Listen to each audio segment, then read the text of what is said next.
Morning to all बड' crime news 24 आव नोंथांमोनखौ बरायबाय। आं नोंथांमोननि एंकर एस आरो दिनैनि फुंबिलिनि खौरांखौ आं नोंथांमोननि सिगाङाव फरायथिनो लादों। आसा खालामो नोंथांमोना खौरांखौ जोबजासे खोनासंगोन। गिबि खौराङावनो दङ। फैबाय थानाय बिटिसि बिसायख'थिनि थाखाय बिपिएफआ थियारि। डक्टर करिम बिजाथिनि आर'जलाइ होदों। बिपिएफ दोलो बिटिसिआव बेरेखा दोलोआ फैबाय थानाय बिटिसि बिसायख'थिनि थाखाय गोख्रोङै साखाफारा जागासिनो दं। बिनायसानि दाबिफोरनि थाखाय आर'जलाइ गथायनायनि जोबथा साना 30 जानुवारिमोन।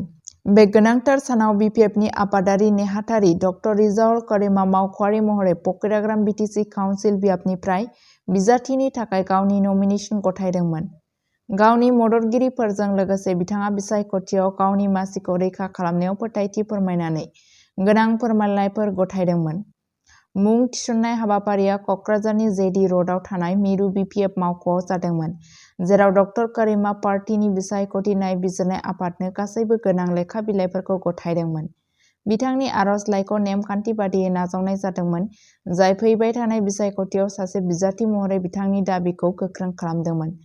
मिडियाजों रायज्लायनायाव डक्टर रिजाउल करिमआ गोख्रोङै बुंथिदोंमोन दि बिथांनि बिनायसाया रोखा जाबाय आरो फैबाय थानाय बिसायख'थिनि दावहानि बागै मिजिं थिदों। बबेखानि बे जौगानाया पार्टीनि सिङाव फिनजाथाय सोमजिहोदों आरो आथिखालनि मावफुं सोद्रोमा अरुप कुमार देआ थासारिखौ लानानै गोख्रों बिबुंथि होदों। नमिनेशन बिखान्थिया जोबनायजों लोगोसे फैबाय थानाय समाव बिटिसिआव राजखान्थियारि फोथाराव गोख्रों बिसायख'थियारि बादायलायनाय होनना साननाय जादों। नैथि खौराङावनो दङ। तामुलपुराव हाग्रानि मैदेर गाग्लोबनायाव आइजोनि जिउ खहा। आसामनि तामुलपुर जिल्लानि भारत-भुटान सिमा सेरनि दाउ रिजार्भ हाग्रानि मैदेरनि गाग्लोबनायाव 62 बोसोर बैसोनि तारामणि बर्मन मुंनि सासे आइजोआ जिउ गोमायो। बे जाथाया हरनि समाव जादोंमोन जेब्ला मैदेरा बिथांजोनि न'नि इन्जुरखौ सिफायदोंमोन जेब्ला बियो उन्दुगासिनो दंमोन। जायगानि सुबुंफोरनि बादियैब्ला तारामणि बर्मननि फिसाय पुनिल बर्मनआबो 9 बोसोर सिगां बेबादि गाग्लोबनायाव बोलि जानांदोंमोन।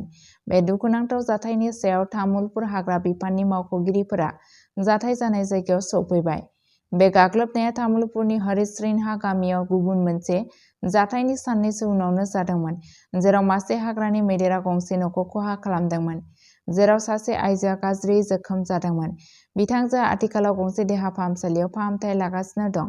बे ओनसोलाव मानसि मैदेरनि दाङाबाजिनि बांलांनाय जाथायफोरा गामियारिफोरनि गेजेराव जिंगा सिखांदों, जायफोरा बिबानगिरिफोरखौ आरोबाव खहा जानायखौ होबथानो थाखाय गोख्रै राहा लानो खावलायदों। सोरखारा हाजों सोमोन्दो थानाय जेंनाफोरखौ सुस्रांनो थाखाय गोदान डिजिटेल प्लेटफर्म बेखेवदों।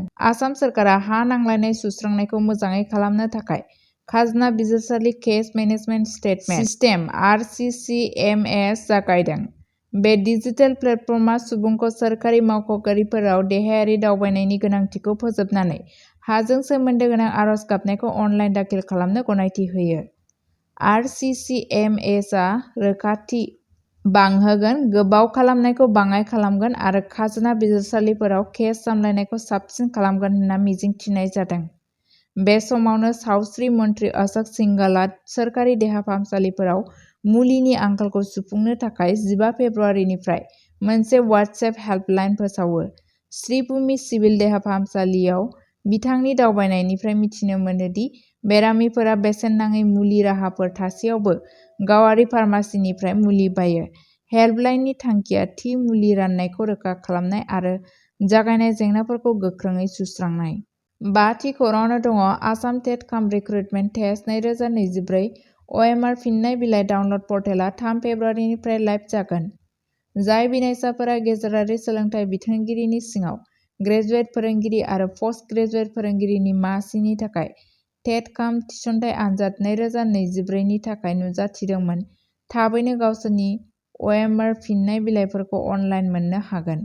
मोनसे अनलाइन पर्टेलखौ 3 फेब्रुआरि 2025 फुंनि 11:30 रिंगानिफ्राय 20 फेब्रुआरि 2025 सिम लाइभ खालामनाय जागोन, जायजों बिनायसाफोरा गावसोरनि स्केन खालामजानाय अएमआर फिननाय बिलाइनि मोनसे सफ्ट कपि डाउनल'ड खालामनो हागोन। पर्टेलनि लिंकखौ गेजेरारि सोलोंथाइ बिथोनगिरि, आसाम,